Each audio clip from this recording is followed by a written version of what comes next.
I never imagined a simple Friday night would turn into a challenge to everything I believed about my marriage. Emma had a few friends coming over for a small get-together. Nothing big, she promised.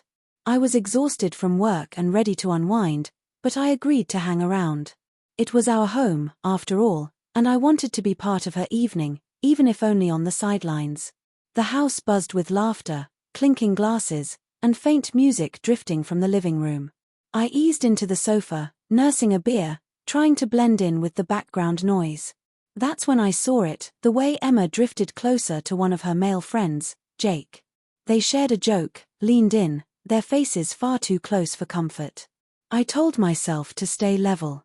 Maybe I was reading too much into it. Then it happened. She kissed him. Not a quick, harmless peck, one that lingered just long enough to sting. And it was all caught on someone's phone as part of a TikTok video she apparently thought would be entertaining. My stomach dropped. My jaw tightened. Everything stopped around me. The friends recording laughed, assuming it was all part of the bit, but I knew exactly what it was. I tried to speak, but my voice snagged. Emma turned toward me, her grin bright, eyes glittering with mischief, either oblivious or pretending not to see the storm she had sparked in me. "Relax," she said, waving it off. "It's just a joke. Don't be so sensitive." I blinked, my thoughts spinning. A joke? My wife, the woman I trusted, kissed another man and brushed it off like a prank. The nonchalance made it worse.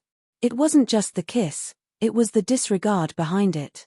That single action, disguised as humor, felt like a cut I couldn't ignore. I rose slowly, placing my beer down.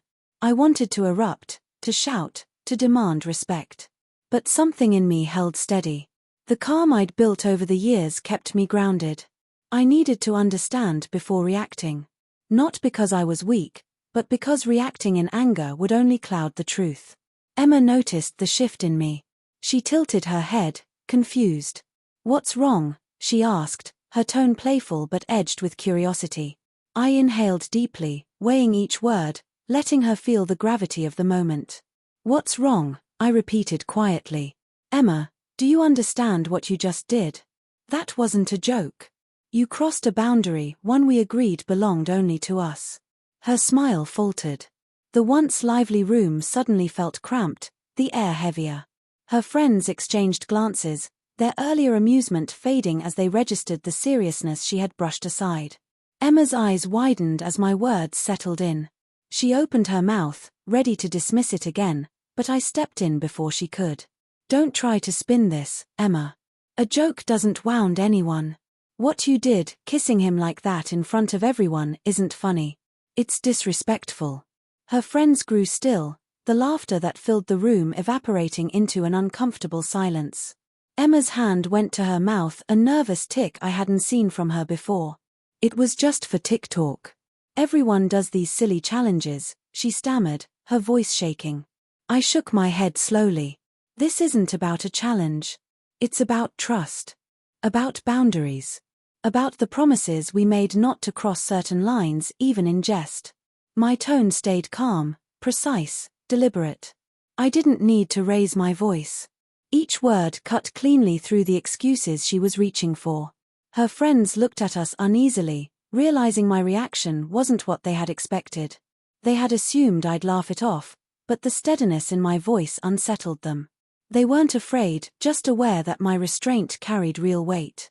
Emma swallowed hard, the playfulness draining from her expression.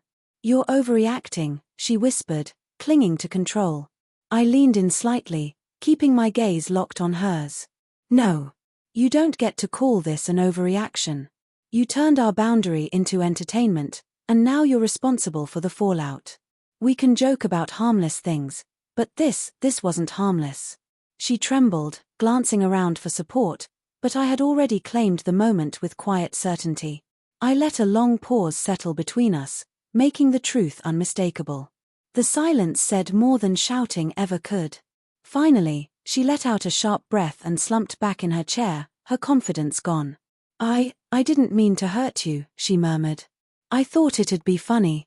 I let the words sit before replying. "Funny to who, Emma?" "Because it wasn't funny to me." Your amusement doesn't erase the disrespect. The betrayal. Do you understand that?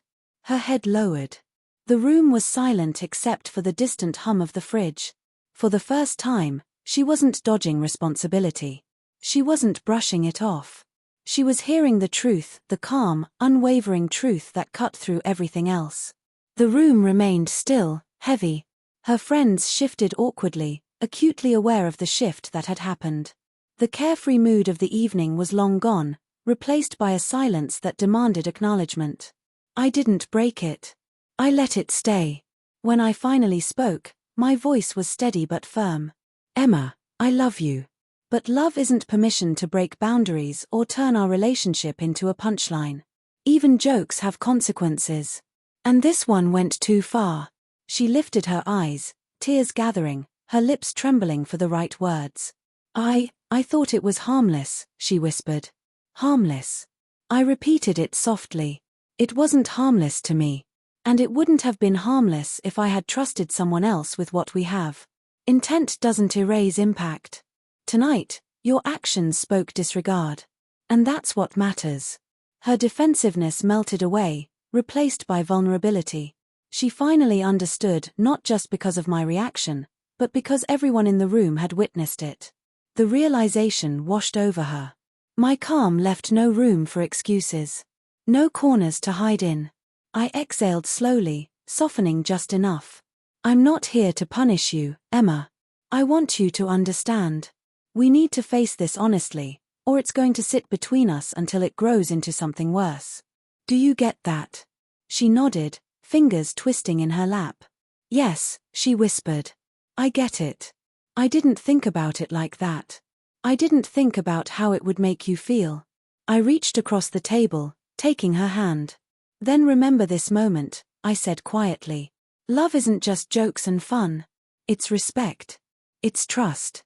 It's knowing your actions affect someone else even when you didn't intend them to.